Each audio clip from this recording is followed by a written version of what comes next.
Welcome to the High Ground Podcast. I'm Stevie W. And Callum. And today we're doing franchise wars, and this one's a little bit different. Okay, we're going to pit our two favourite animated feature films against each other. So, come on, what are you doing? I'm doing Lion King. And I'm doing Pocahontas. So everyone goes, God, it's a girly film or something like that. So, but yeah, come on. It's one of these things. I mean, if we were to do it based upon the natural one to do would be Lion King versus Beauty and the Beast, or Lion King versus Little Mermaid, the one that pretty much kick-started the rejuvenation of Disney animation. Yeah. But I like Pocahontas. I think it's a fantastic film. I really do. Well, I think they're quite a fitting sort of companion piece to each other anyway, because they were the A and B side of that 94, 95 divide, weren't they?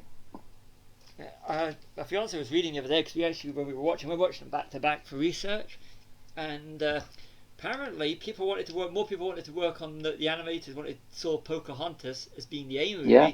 and the Lion King as being the B movie. Which, when you look at it Yeah. today, and the finished work, Lion King always comes across as the A movie. It does, because it's got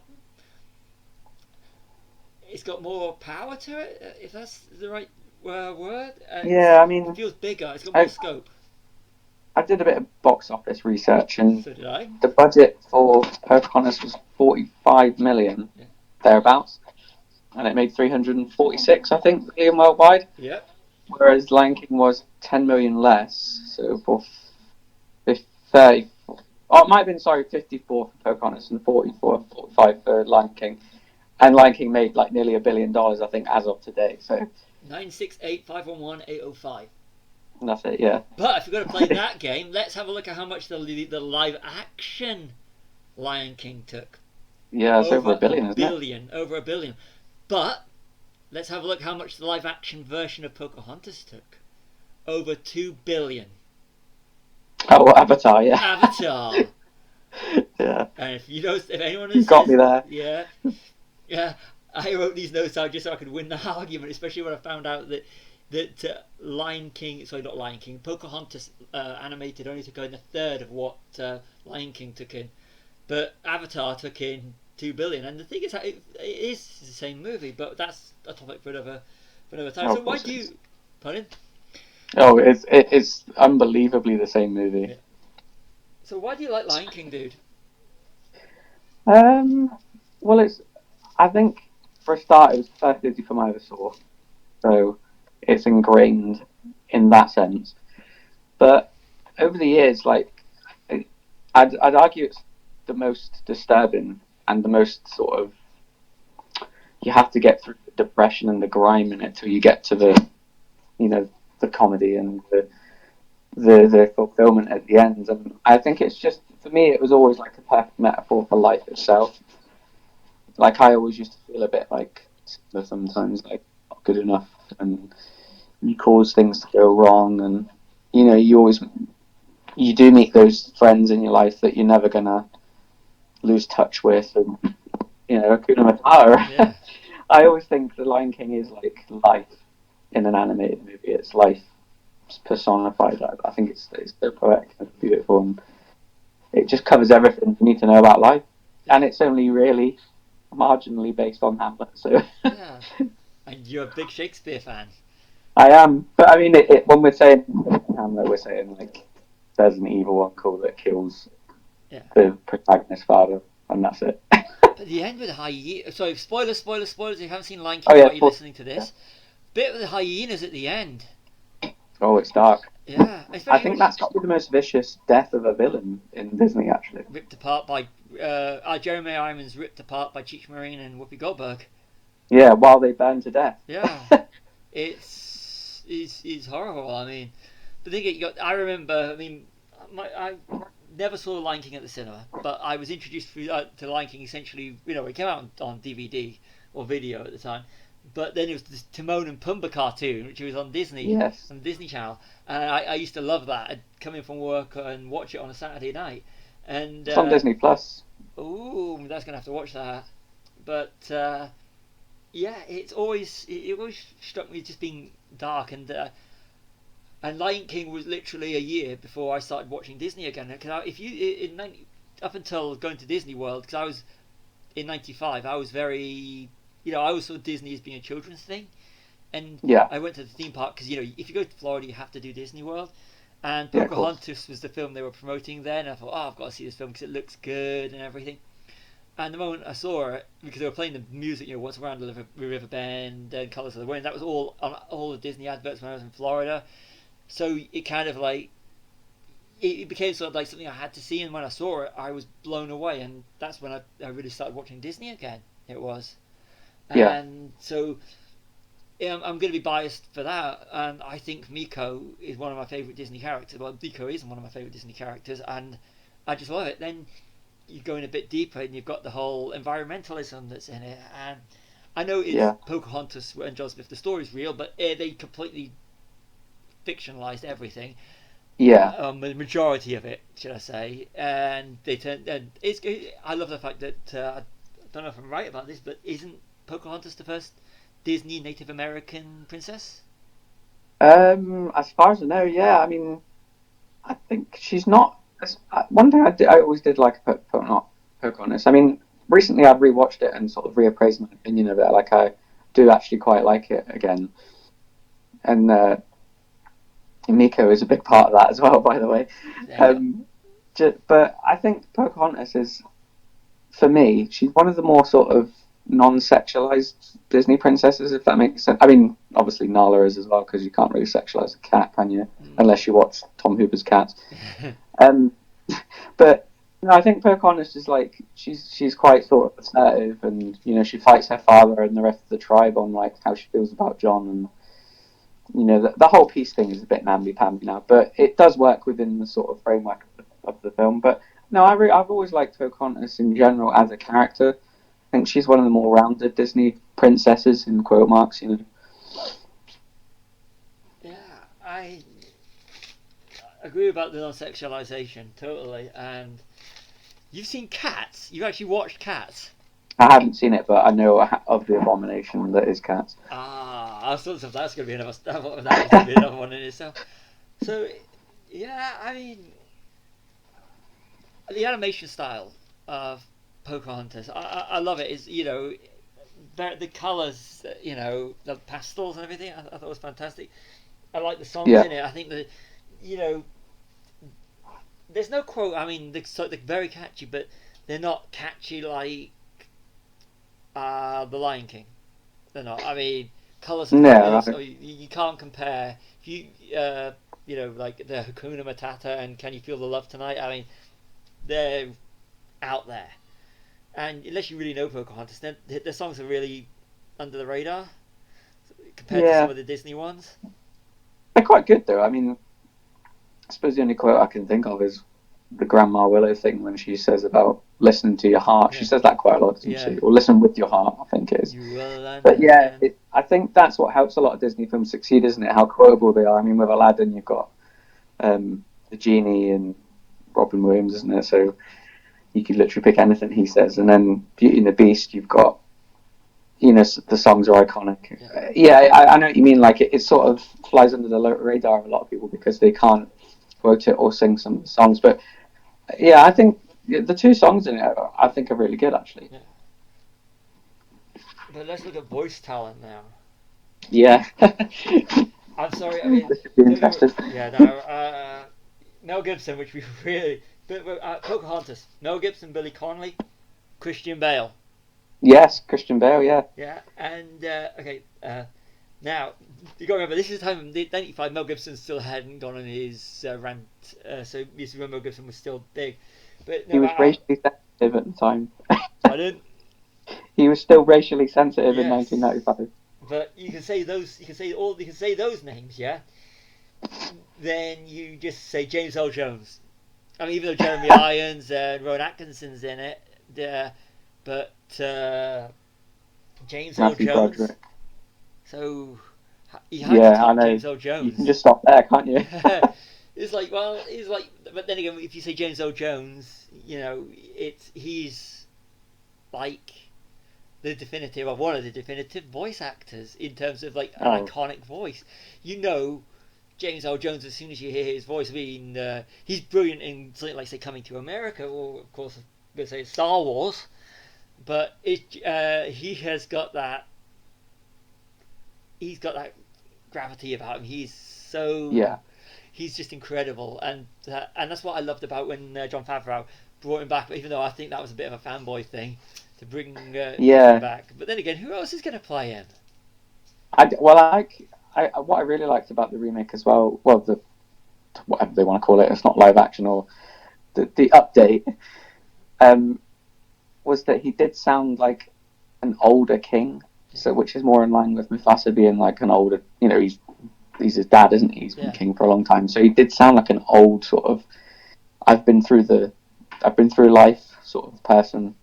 That was the only thing that sort of was a bit like it was still great to hear his voice in Rogue One. Like, if you ever recast Darth Vader, I would be annoyed. But you can sort of hear his age and his voice a yeah. little bit, can't you? But it really worked in Lion King, I thought, because, like I say, that gravity to that role was what you needed. You don't if James Earl Jones, you got him, you don't there's you can forgive him not making it running his voice through something to make it sound like he's younger, because it's James Earl Yeah, Jones. It's if you've got James Earl Jones, you've got James Earl Jones. And was it Nathan Lane is Timon in? Timon. And I Yeah, remember him from the Birdcage. That was when I was introduced to him yeah, through the and the Birdcage. producers. Yeah, but for me, it was I loved the Birdcage when it came out. I remember loving the Birdcage. I thought it was a fantastic movie. But I think Timon and Pumbaa, they're them in the animated version rather than the, so I call it the photorealistic one. Is Yeah, I think that they're Timon and Pumbaa are two I'd like to have seen being brought over to, yeah, because I thought they were great. But the live action one, you mean Simba is Donald Glover, so that's that is cool. Donald Glover yeah. versus Lando. Lando, and of course in one of my favourites, The Martian. So Oh yeah, Donald Glover, if you haven't seen The Martian, go see The Martian. He's absolutely fantastic in that. So I think the live action one that wins on that one. But yeah, I mean, you look at, you got, was it Elton John for The Lion King? yeah. Tim Rice did the lyrics, I think, for some of So the song. yeah, so in terms of production value, and of course in terms of box office, Lion King is without a doubt the winner. But I like the environmentalism of Pocahontas. I just thought it was,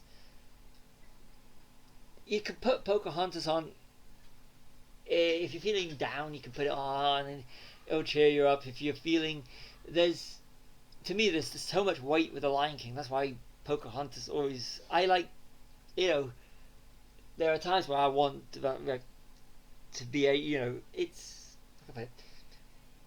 Pocahontas is education, but it doesn't feel like you're being educated.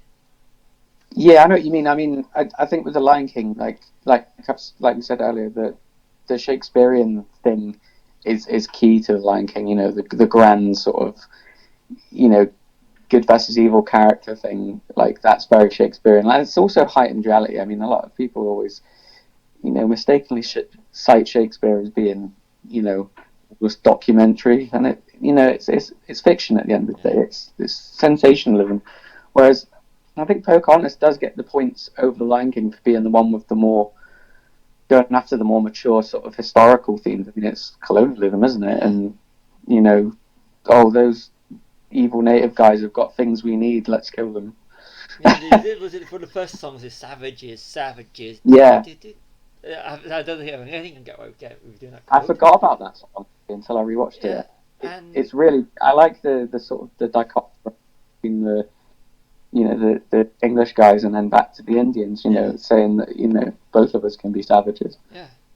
I it's it, it's right now where we are at the time of recording with all the stuff that's going on in the world, and people's perception of things that they don't understand is to just write it off as being this, and the settlers wanting the gold, and when John Smith asks Pocahontas if they found any gold, and she shows him the corn, Yeah, thinking that's what he means, rather than.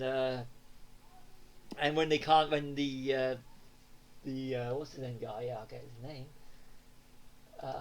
When he can't find the, let me have a look. When when Governor Ratcliffe can't find the gold, he says that it's the Native Americans that have stole it and they're hiding it, so they've got to invade them because they've got to yeah. get it. They've got to get the gold that they've got because they don't want anyone else to have it because they're all, and it's just the invaders that are coming in, and if they can't find it, they're just going to blame everybody else and it's taking their land and everything, and it's I think maybe one of the reasons, I don't know if it's the reason, but the reasons that Pocahontas maybe didn't do so well is because not only is all that stuff that's quite heady for children, isn't it? I mean, you might not know a lot about the background between all that stuff back then, but the 90s was sort of laden with this revival of the Western, wasn't it? You had like the Unforgiven and Dances with Wolves, Last of the Mohicans, and a lot of it was all perceptions of Native Americans sort of being reappraised, I think, from the old Westerns. But they were still cultural appropriations in a way where it was Americans viewing, Native Americans being viewed through, quote unquote American lens. yeah, And I think maybe by '95 everyone was kind of, a bit sick of seeing Kevin Costner dressed up as a yeah. blue coat, and maybe they thought, oh, I'm done with these Native Americans. I don't know. I like the themes. I don't know if it was getting a bit too much for everyone. Discuss. Yes. Yeah, there was that big, but they get you do get these revivals. You get the in terms of genres and stuff, and the Western was prominent for quite a while. Yeah. And it's like what we have now with the superhero movie. Eventually, it will go down, and they'll just rejuvenate it somewhere down the line.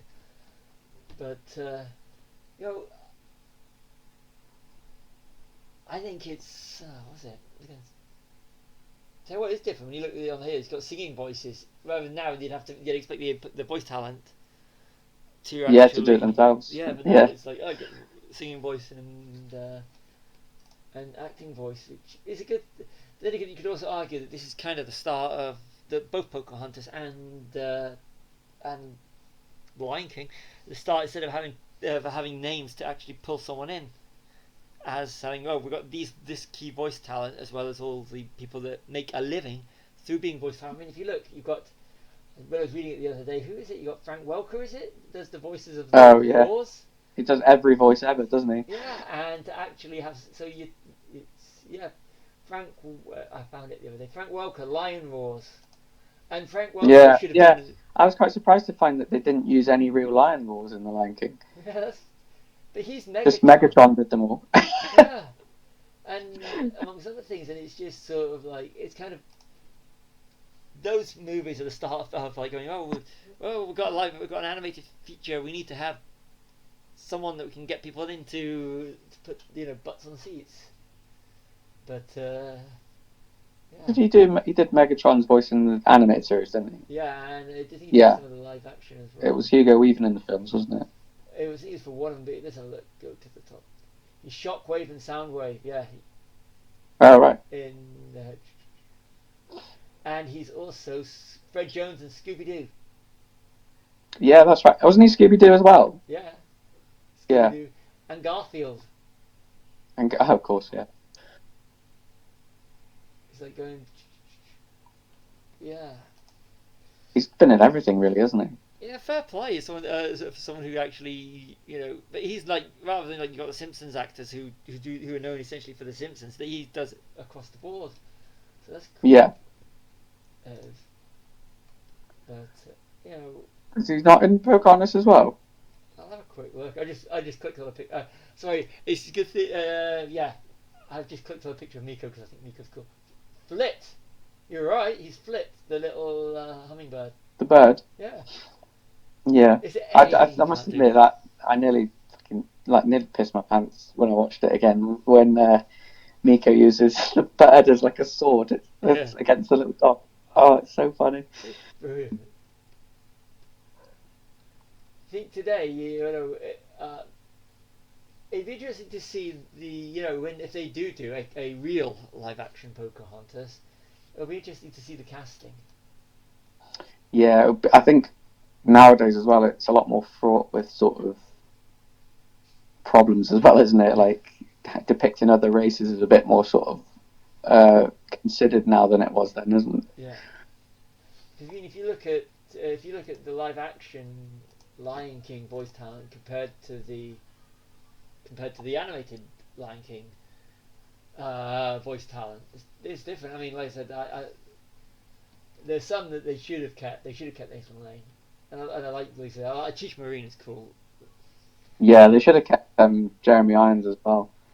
I mean, you got. I'm going to I disagree feel with like that. I love Chiwetel Ejiofor. I'm sorry. I think he seemed a bit sort of rushed into this.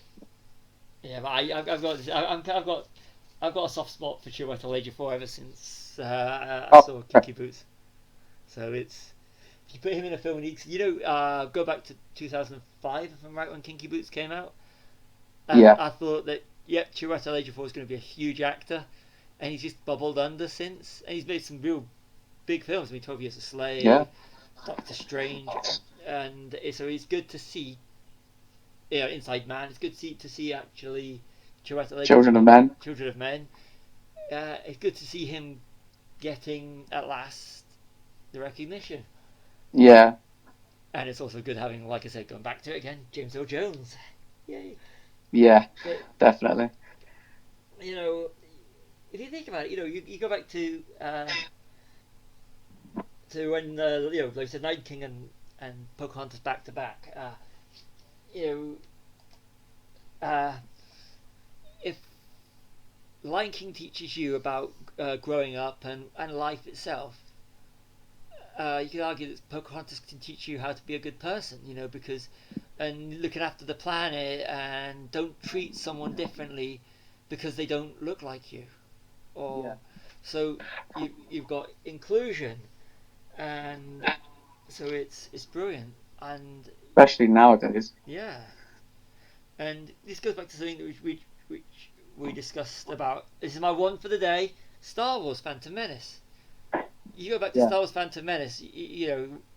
When we started doing these podcasts, we were we were discussing Star Wars, and we actually went from Phantom Menace from being it's an all right film to being what actually is groundbreaking as THX, American Graffiti, and A New Hope. yeah, Education, and if you entertain, you can educate, and both Pocahontas and Lion King do that, but in different ways. So, yeah, so once like 5-6 years old when Lion King and Pocahontas came out, you've got a great 1-2 life lesson, but yeah. masquerading as entertainment. And if you can entertain, you can educate, and if you can educate, it's a good thing.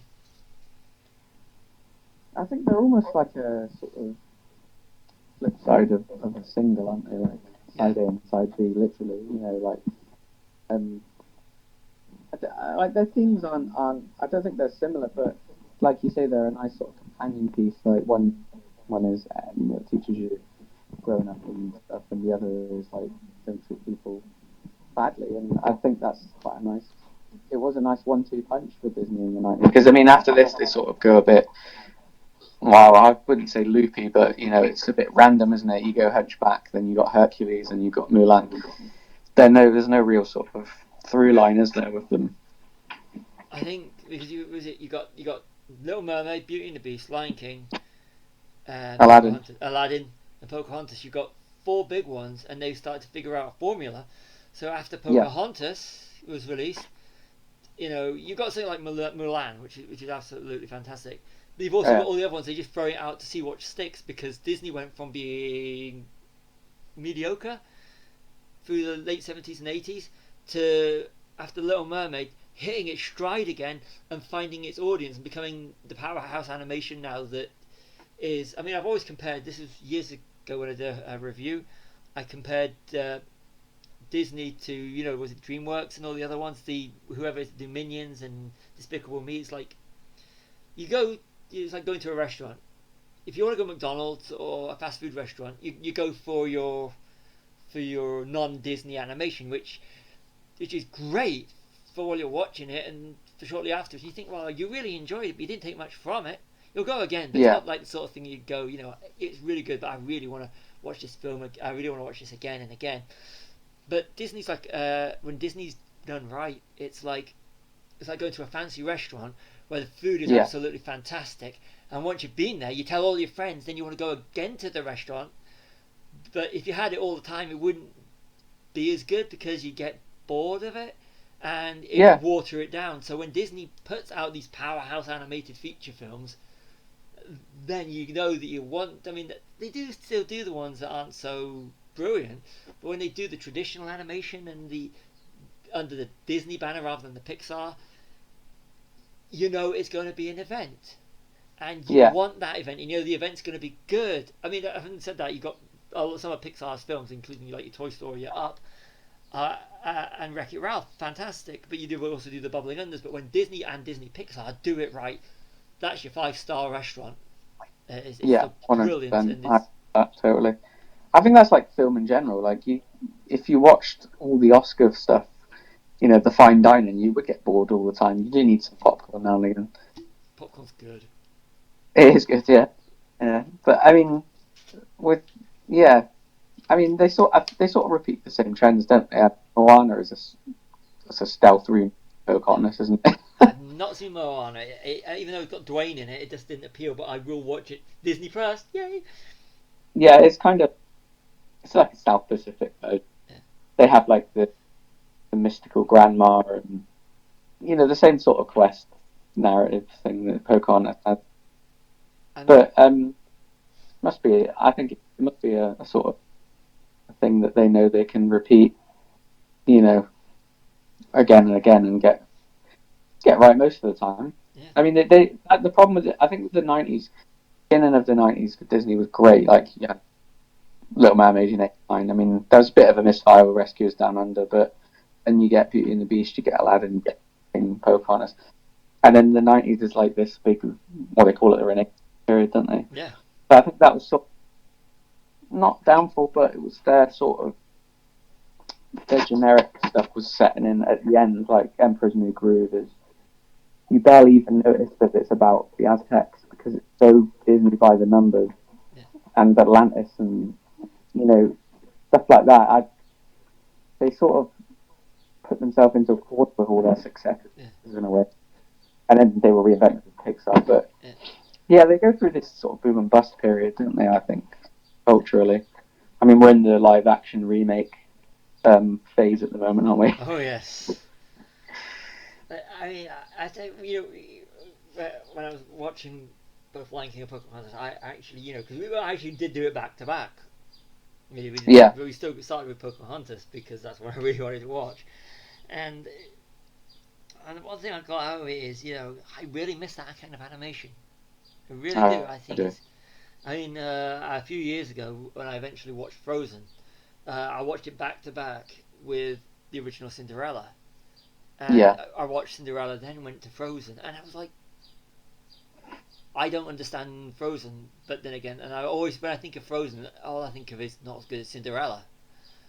And yeah, I haven't seen Frozen 2 yet, which apparently is coming to Disney Plus in July, because and it goes to show how Disney are now. Is you've got December you had for the girls, and well, predominantly I shouldn't say this because it's there's a lot of guys that really, and there will be that like Frozen as well. You've got for one audience you've got Frozen 2, then for another audience you've got Rise of Skywalker. So Disney have yeah, everything now because it's sort of like if the parents haven't got their kids to watch one, they're going to get them to watch the other. So it's or yeah. both. And Yeah, they sort of blanket the whole year with like whether one of those films is a disaster, they've got Star Wars to fall back on and Marvel as well. So they can't really lose whenever they release their film no, schedule. it's you can see when it's you got the Blu-ray release and the digital release and the the home video and home entertainment release of one of their products. It doesn't coincide when they've got a film out for about 2 to 3 weeks, if not more, between 2 and 4 weeks. so people will buy it. Then they'll have their money again, so they can go to the cinema. Then they'll have the money again a few weeks later, so they can go buy the next home entertainment thing. So Yeah, it's kind of brilliant the way they do it now. But I do wish they'd going back to the whole thing. I wish they'd go back to the animation that they've got on, you know, in the 90s and earlier, traditional. So yeah, I do miss it. I mean, even when they did Princess and the Frog, it still didn't feel the same. I mean, it was good, but it was just, I don't know, it felt like they were sort of going, well, here's one last one, you know. they should do it again. Don't get me wrong, I like Pixar when they do it right. They do it right with your Finding Nemo and Wreck It Ralph. But Yeah, Toy Story. yeah, Toy Story to me is a lot like Lion King. It's very dark. Yeah, especially the third one. Yeah, It really put me off the third one for a while, like because I mean I even read online that there's Holocaust undertones. I mean I don't know.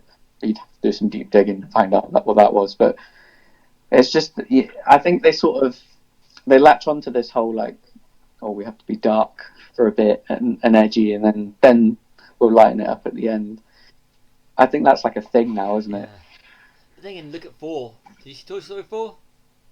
I haven't. No, I haven't. No, sorry, It's no. I was going to good. say I It's haven't. really good. I mean, No. like I said, I'm not a Toy Story fan, even though I've seen all 4 at the cinema. Because to me, they're a Disney event. You have to go and see them. But Yeah, but I'm going to go back to the reason why I chose Pocahontas. I mean, it goes back to the whole.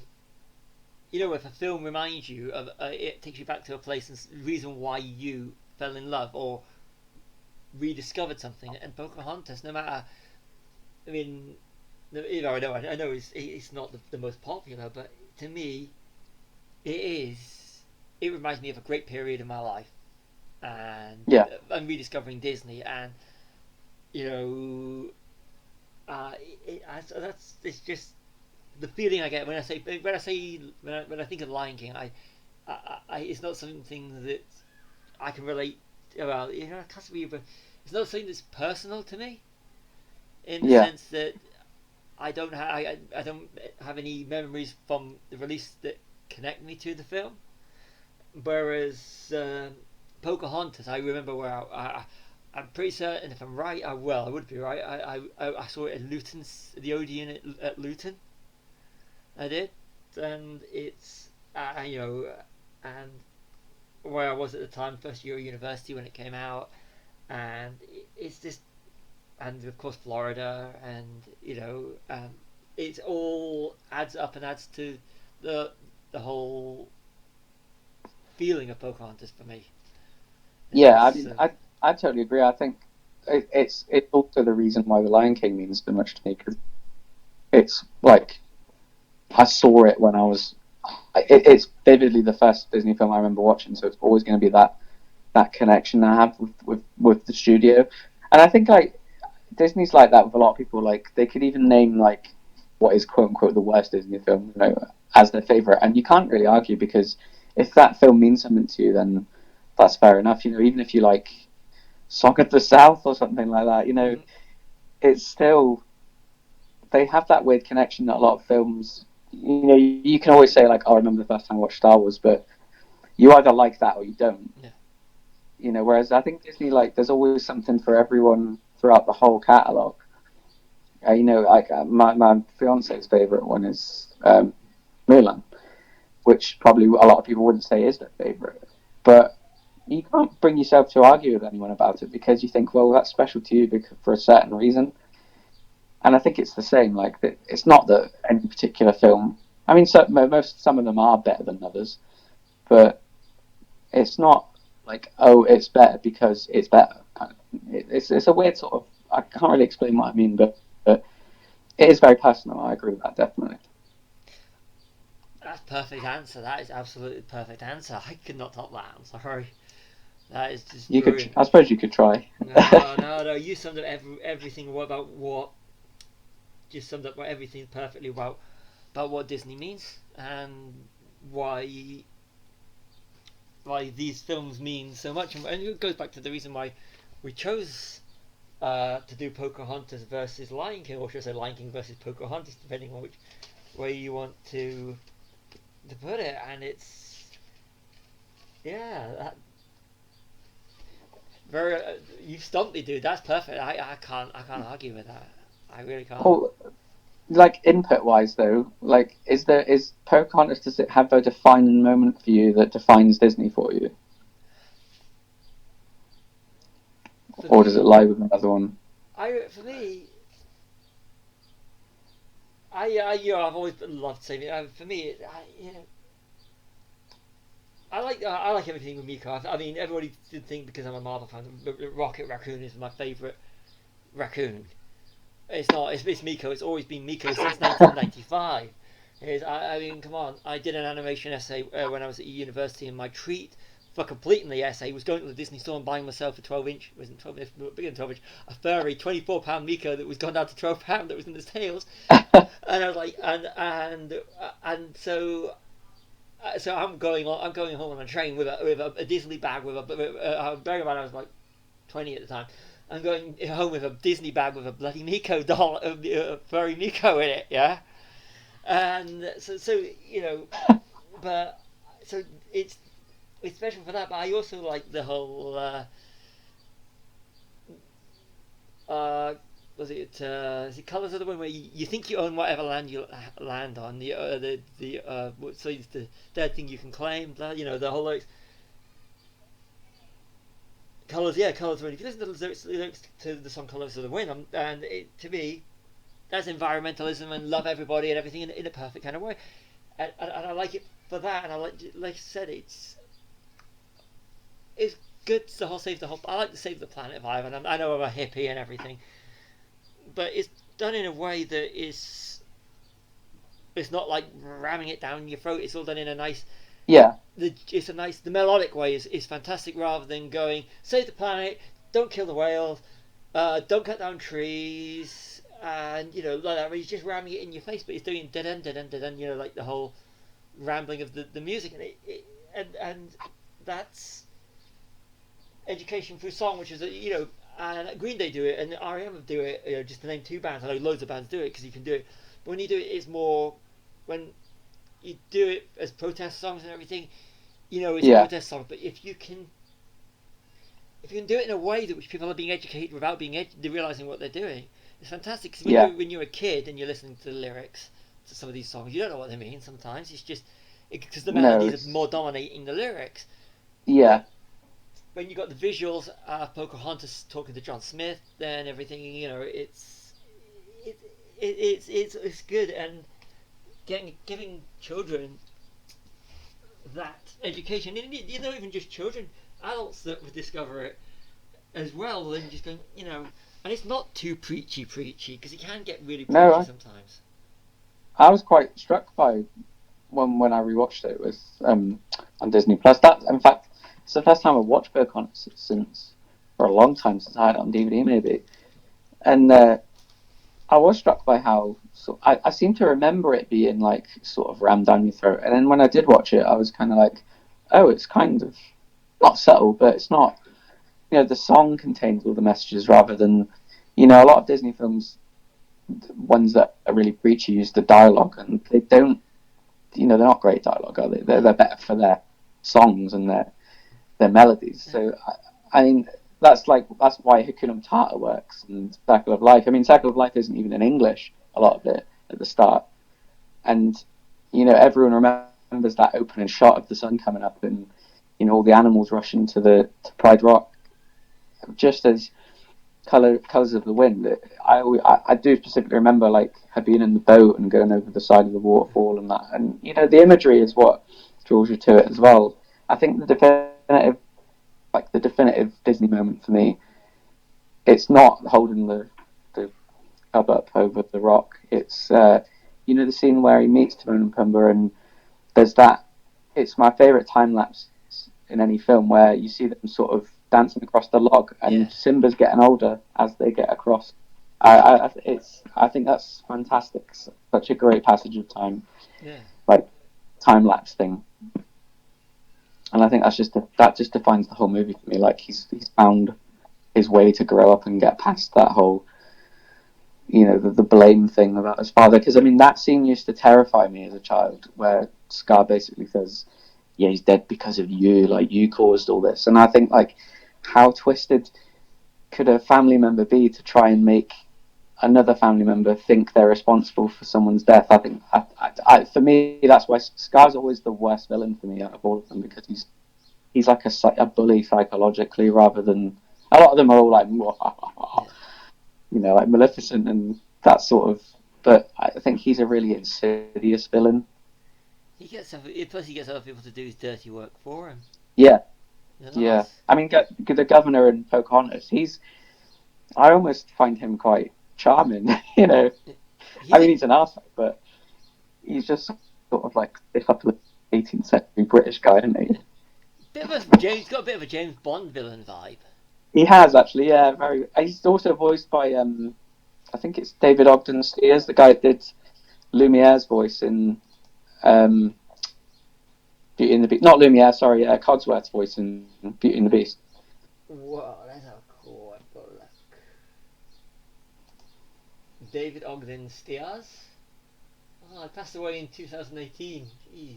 Yeah, I was going to say he's not long died actually. Charles Winchester in MASH. Cogsworth narrator in Beauty and the Beast. Jumba, is that it? In Lilo and Stitch. Never seen it. I've never seen that. He's narrator in. Also, Pardon? Sorry, no, carry on. He's a. Where was it? I've lost it now. He's narrator in Winnie the Pooh. Oh, right. He does have quite a good voice, actually. Yeah. I didn't know for years that Christian Bale was in it.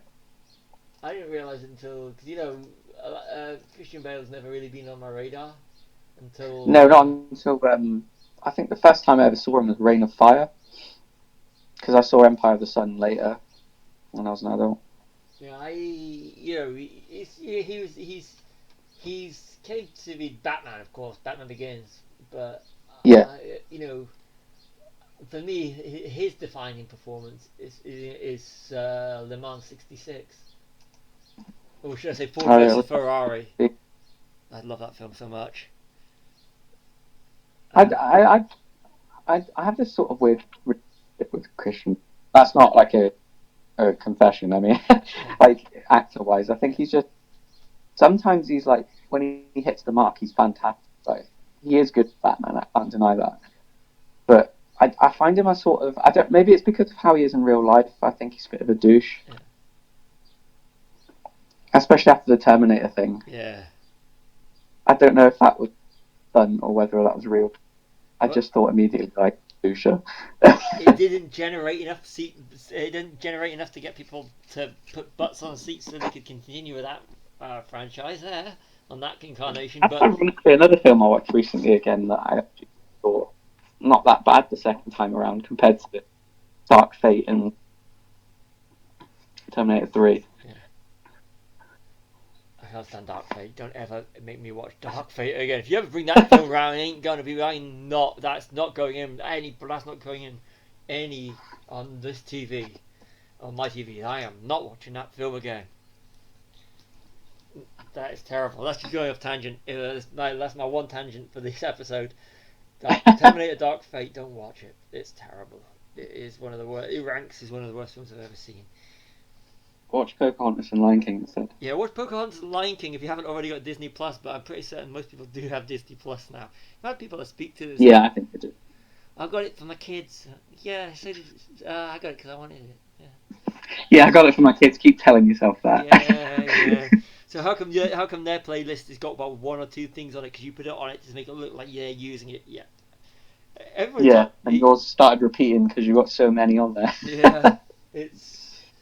I'm sorry. That's the beauty. Disney Plus is fantastic. Because rather than having to grab a disc and put it in, it's like it's on here. Click. Here's an interesting sort of scenario for you. If those two films were released today, which would be more popular? Think it still would be Lion King, or because of the political climate with everything at the moment, it would be Pocahontas? We're talking about Lion King and Pocahontas now in the incarnation that they've got, or in terms of, are we talking about now, as in terms of Yeah, like the say same Disney film? was delayed being founded by Yeah. 50 years or so. So They've only just got to that period now. okay, so if are we talking, is it the same voice cast? Yeah, yeah. Why not? Yeah, I mean, We've Mel got Gibson's had the this. same career, but just not been in that. Right, then let me just a quick look. Maybe Uh, don't choose him post having a go at the policeman, but yeah, no, I think that is a good one. I think Lion King would have been blasted for start. It would have been yeah, blasted. I mean, for the voice talent alone, they would have, they would have, they would have, they, it would have. It would have got a lot of troubles. They would have said, well, why didn't you cast such and such? I mean, I've got to admit, even when yeah, you know my when the live action one came out, yeah, I thought they would have. Even if when Beyonce is in it, I thought they'd have got Lupita Nyong'o to do it instead. yeah. She was a I thought Disney she darling. definitely would have had a role in that. Yeah, I because she's a Disney darling. And Yeah, I was really because I think Maz Katana she's superb in yeah. Star Wars, and I love her voice. So I thought John Favreau would have got Lupita Nyong'o, and She is a fantastic actress yeah, all round. I mean, if you've seen Jordan Peele's latest film, Us, she's off the chart in it. Like, there's all sorts of range of emotions that would just tire a normal actress out. and she's an Oscar winner. Double? Is she double Oscar? Yeah, I think she's double Oscar. Yeah. Did she get for 12 Years a Slave? yeah, I would imagine so. I think that was the first time I ever saw her properly. Yeah. Isn't she? She is actually African, isn't she? Let's Or find is she out. English? I think she's dual. Oh, is she? Lupita. Because I mean, I can imagine that being a sort of criticism of the original Lion King. Oh, you didn't hire any African actors. Yeah. To which my counter argument is they're animals. She's born in 1983 in Mexico City to Kenyan parents. Yeah, fair enough. Yeah, so she's got Kenyan parents. And she's known for 12 Years a Slave, Black Panther, Us, and Star Wars Episode 7. Oh, I forgot she was in Black Panther. Yeah. She's Nakia. So yeah, I would have liked to have seen her, but that's. But yeah, I think Pocahontas would have got less hassle. But box office wise, I still think Lion King would have beat it. You? Yeah, I don't know. I think because of like a lot of people have said Disney are woke now, in quote marks, with all their live action remakes, like where they sort of feel like they have to shoehorn in, like Beauty and the Beast springs to mind with scenes, like the scene at the beginning where she sings, what's the song called? I can't remember. Almost she's going through the town and singing, and they're all like, "Oh, Belle's the weirdo." Yeah. And there's actually a scene where there's two blokes look at her and say like something like, "Oh, she's reading that can't be allowed," and that really annoyed me. Like that you have to finical all that feminist Yeah. stuff into it. Like I haven't got a problem with feminism, but the way that they just presented it really annoyed me. Like she has to be this feminist in like the middle of 17th century France. Like the original was just a bit odd because she did different things. Yeah. And I haven't seen Dumbo, but apparently Dumbo's a bit sort of is the remake. You've seen it, haven't you? Yeah, I found it less trippy than the Disney animated one. I I liked mean, it. like the original was quite troubled, wasn't it? Because of the Yeah. crows. Yeah. But I mean, I don't know. I just think they're a bit sort of Disney are a bit namby-pamby at the moment, sort of. Oh, we'll get this demographic, and we'll acknowledge this, and we'll pretend we weren't racist originally. I don't know. Films are products of their times. That's the thing, and there's Yeah, some things you can't excuse, like Songs of the South. yeah. I But mean, they didn't it's put it on Disney Plus, did they? yeah, But no, that's been archived. I mean, it's like you almost get the impression that they won't acknowledge that it exists, and like I think that's more harmful. Like it's like having a war film with no swastikas and Yeah, it's set in Germany. You'd sort of think, well, why is this so sterile? because you've got to nowadays. It's you can get away with a lot more in the past than what you can get away with now because you have to get the demographic, and you have to get the audience in. You have to get it without any hassle. You want to get people to, because you think about it, the block, you know, to get a film into the cinema now is a lot harder because you Oh can't. yeah, It's because everybody just wants one type of movie. yeah, And I mean, I was surprised when we went to see Parasite, the amount of people that were actually in there to see Parasite. yeah. I thought that was going to be an empty one for Same sure. here. I was getting ready to put my feet up. Yeah, it was. You might have been maybe the youngest there. Yeah, it was quite a. It is a sort of. I don't know what the word is. Niche market movie. Like a refined sort of film, isn't it? Like which you do like now and again. But Yeah, but I mean, it's always impossible to say how something would do now or how something would do back then. It's because everything's.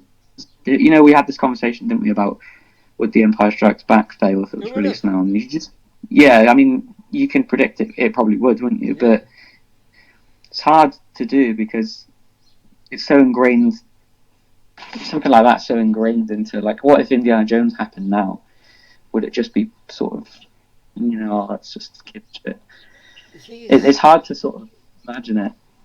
problem is keyboard warriors going is because people Yeah, if you to release these films today, the moment it gets out, they don't want bad press, and they'll change everything because they don't want the bad press. They want people to butts on seats, and the minority of the keyboard warriors that are just full of their own self-importance because they've got a yeah, computer and they want to share their opinions and start harassing stars and directors because they didn't give them the version of a film or didn't give them what they wanted. It makes it, you know, it's just makes it so much harder for directors and for studios to put something out because if they want to do something that's groundbreaking, unless it's a small studio, but if it's a major studio, because you're going to be afraid that some jackass, is going to slag it off or say yeah, something that's going to cause so much commotion that it's not going to be worth it.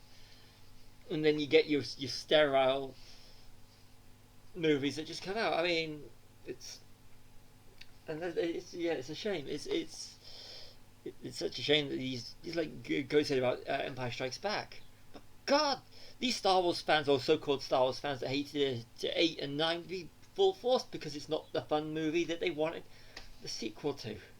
yeah, And yeah, so but yeah, I personally do think that Lion King just for the story. I think this so I may be a big fan of Pocahontas, but I think Lion King has got the strongest story.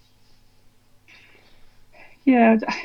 I think it's more down to the style of it, isn't it? Like it's more on a grander scale, isn't it? I suppose than Pocahontas is a specific thing it's addressing, isn't it? Which is like colonialism and white men being evil and stuff like that. I think whereas you've got a more traditional, well, Star Warsy esque story with the Lion King, haven't you? Yeah, Good versus evil and revenge and stuff like that. and that's what you need. You do need that. I mean, you do. I mean, okay, I'll go back to the color palette and everything, Yeah, and Lion King is more accessible. Lion King is you can sell toys with Lion King a lot more than you can sell with Pocahontas. Because you mean, yeah, if you were to say uh, Timon and Pumbaa or Flit and Nico, most people would go with Timon and Pumbaa. yeah, And I mean, the thing, Pocahontas, is a Disney princess, and a lot of girls would would play with her. I don't like saying just girls because at the end of the day, a lot of children or young adults or whoever, because at the end of the day, collecting is a big bloody market. it is.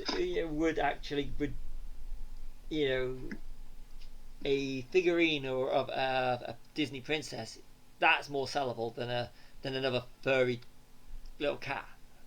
Oh A yeah, yeah, single one. definitely, yeah, That's why you yeah, got. But then again, I like I said, Timon and Pumbaa are iconic characters now. A warthog and a meerkat, and you know when they used to have the big bins in the Disney store, the big ones that they did just through all the furry toys, and you'd be rummaging around looking for I the remember toy. that.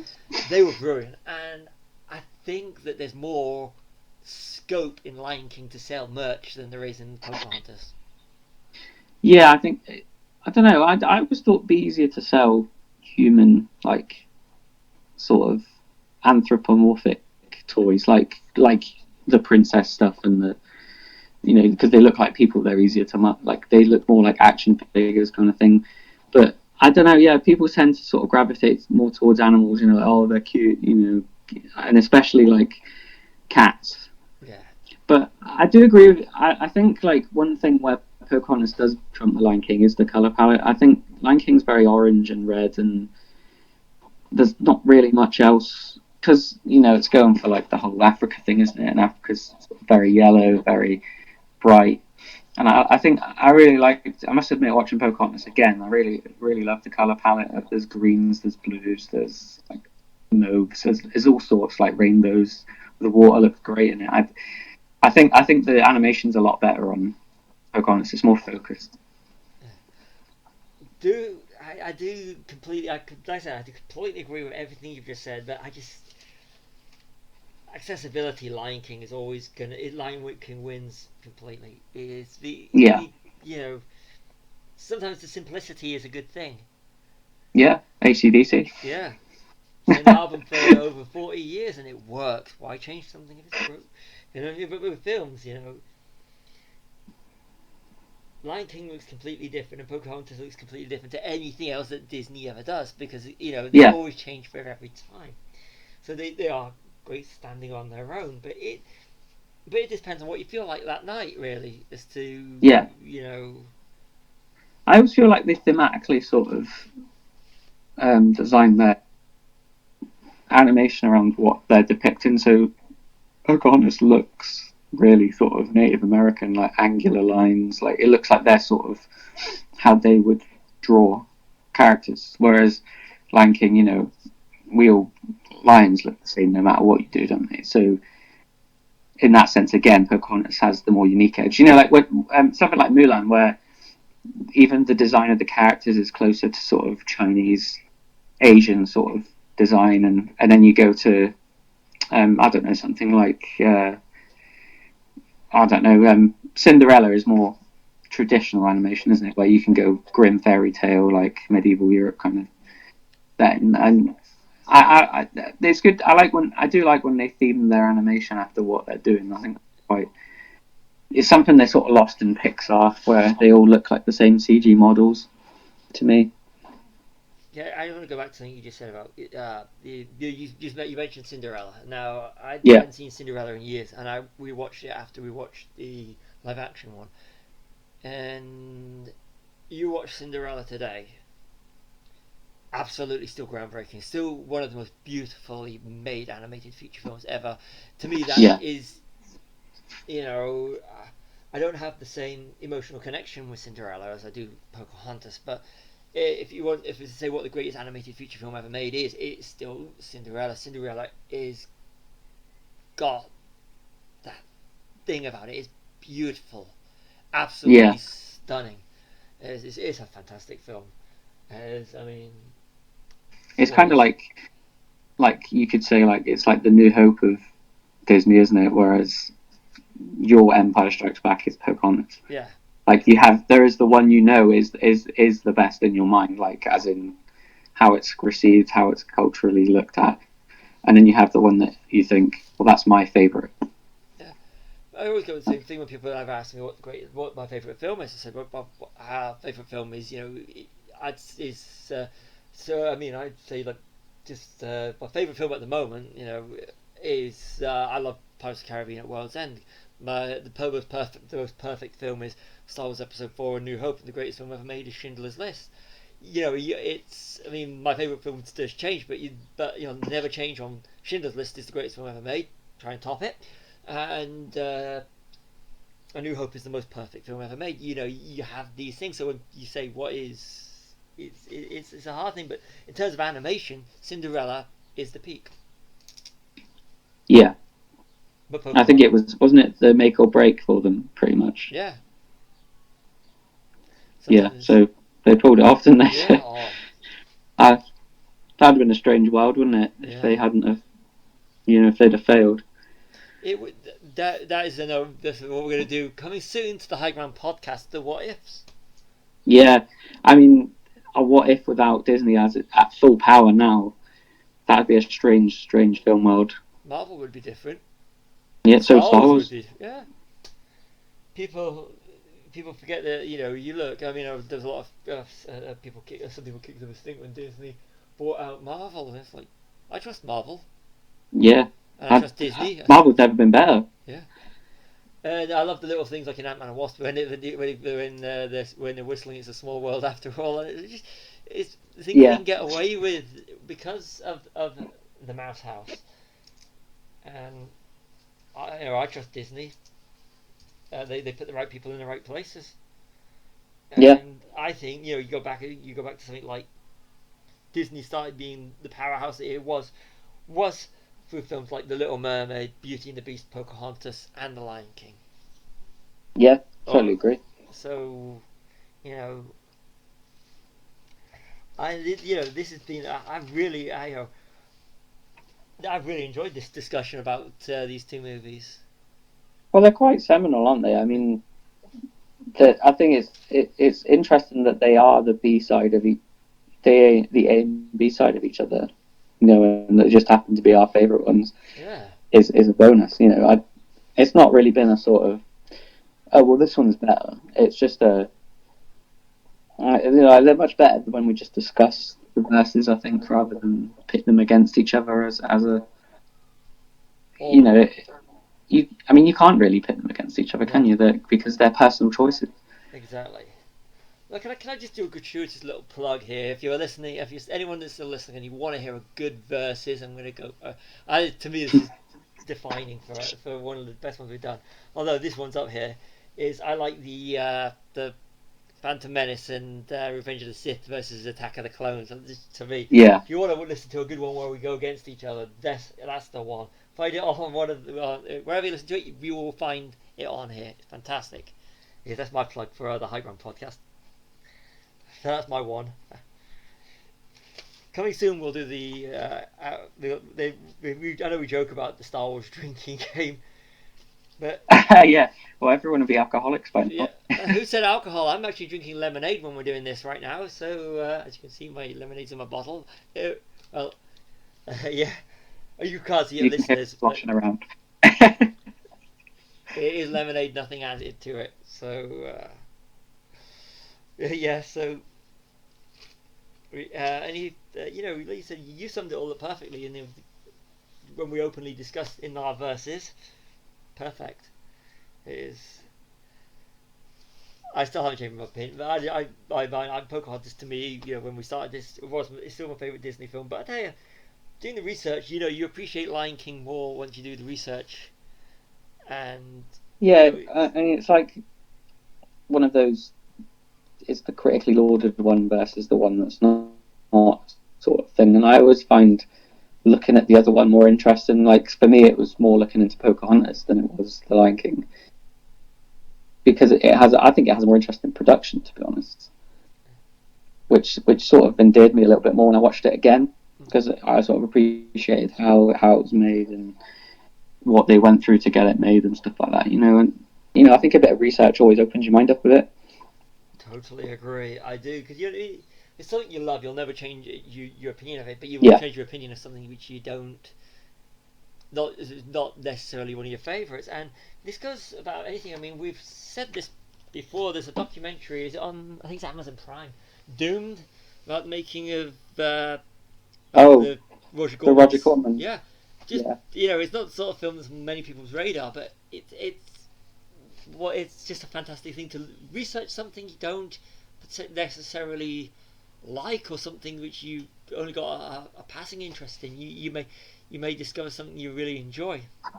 yeah, yeah. I totally agree. I mean, it it's just expanding your knowledge, isn't it? I always if I see a documentary about something I know nothing about, rather than go, oh, I don't really know much about that, I'll give that a miss. So I always think, oh, well, I'll watch it, see what happens. And recently, like I think, an example of that is like out. There's a series on Netflix called Hip Hop Evolution, and I'm really not into rap or hip hop, but it was fascinating looking at the history of it, It's on my and it's watch list. that sort of I just love that sort of thing where you can just go, I don't know anything about this, I'm gonna watch it and educate myself. I mean, I haven't seen Hip Hop Evolution yet, but it's on my watch list. I went to see Straight Outta Compton because the trailer looked good and it had Paul Giamatti in it. When I watched it, Yeah, it blew my mind. It did, and like I said, I now can say I own. I mean, prior to that, I never owned any rap albums. Now I own. no, I can say I've got Straight Outta Compton because I love the film so much. I went out and bought the album. America's Most Wanted by Ice Cube and the Compton album because it was Dr. Dre. I'm still not a fan of Dr. Dre, but I loved the Straight Outta Compton so much, the movie. I went out and yeah, bought the album, which is stuff I would never would have listened to had it not been for that movie. So it's yeah, opening same. I your mean, mind. I only just saw it this year, which is quite late, but yeah, I totally agree. Like, I wouldn't have watched that without your recommendation. I mean, it's not like, it's not me being bigoted or anything. I'm not interested in that music scene, so I never thought I'll watch a film about the history of it. But I had two people that don't like rap tell me it was fantastic, so I thought, well, there must be something special about it.